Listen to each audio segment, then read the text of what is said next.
I think it's important that the U.S., as a very developed economy, assists the less developed countries or the developing countries as well in ensuring that we have inclusive global growth.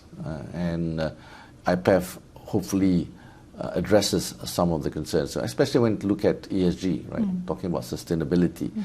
There are many companies unable to get market access in the future if we are not able to give them or equip them with the resources and to ensure that they comply with some of the ESG standards that are being set out for the future.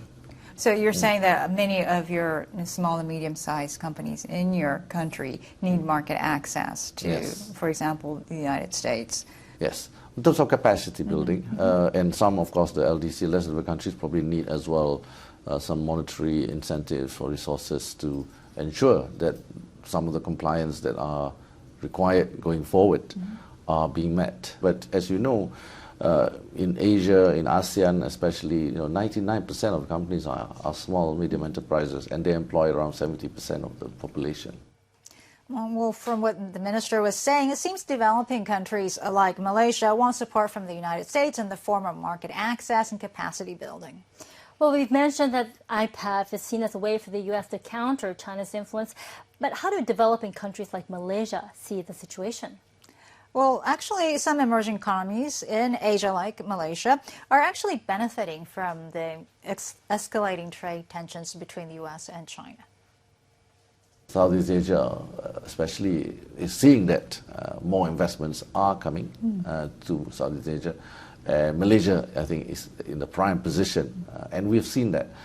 In fact, we just announced today that investments in Malaysia in the first quarter this year has gone up 41%, so close to 70 billion ringgit versus the first quarter of last year.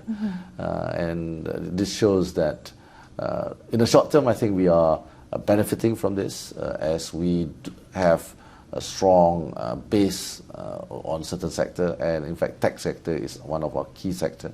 Which countries are you getting investment, increased investment from?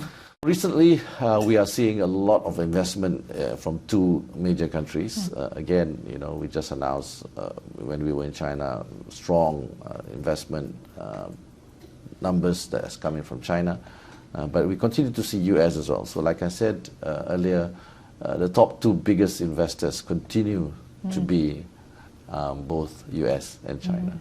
So if the tension increases between these two superpowers, how would Malaysia navigate the situation? For Malaysia, for both China and US, they are the top two trading partners for Malaysia, and as well a top two FDI to Malaysia, or foreign direct investment into Malaysia.